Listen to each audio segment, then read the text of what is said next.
You have been talking about the defense for like the last couple of weeks or so, and there was a point, briefly, that you fell out of the top 10. What have you noticed within the defense over the last 2 weeks or so that has changed, that has allowed you to get back to this standard?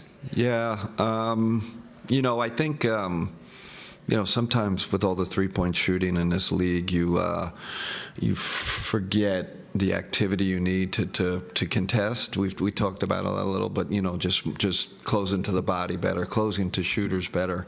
But I felt like also we got back to turning teams over.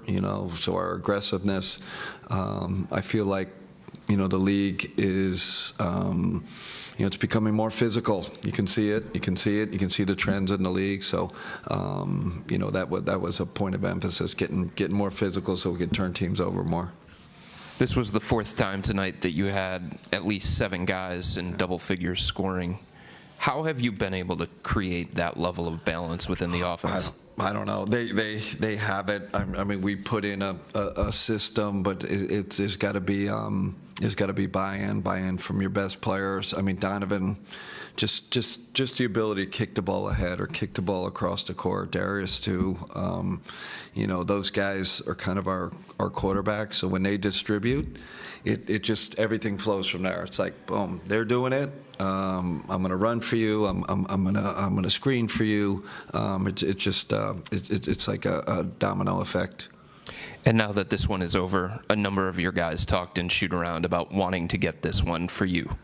And, they did the same thing with Golden State. When you have that level of support already, what does that mean to you? It's weird. Like, really, I mean, it's kind of cool. I did feel it, and a bunch of players, you had Jared and Karras, and we had a bunch of assistant coaches who were here.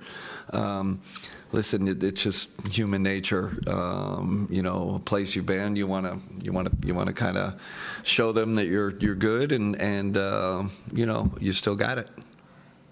Anything else? Sorry. Yeah. Coach, what allows you to be so honest about that? Because I feel like sometimes that wouldn't be the answer, somebody would give, but it's great that you're so candid about that you feel that way. I do feel good that I could be candid with the media. Like I feel like honesty is always best, transparent.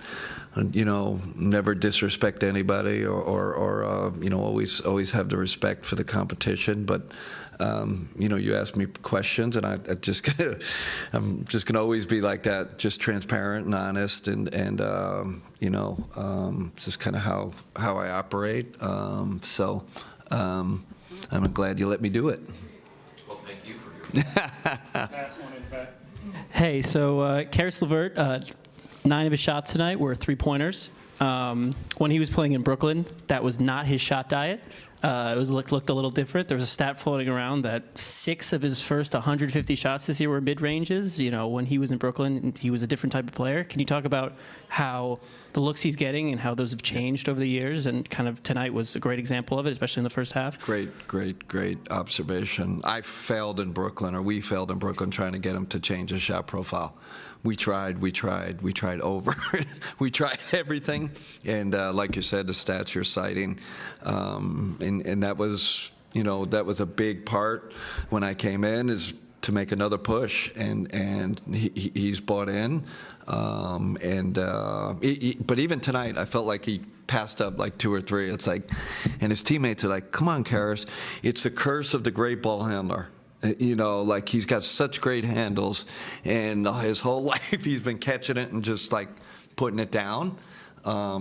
Darius has some of that too. It's like for some reason they don't want to take the easy 3. They kind of want to make it a little more difficult. But it's changing his value to our team, his value for future contracts. You have to be efficient in the sport. That's what teams are looking for. That's what we're looking for. And man, he's turned the corner. Okay. Yep. Thanks. Thank you.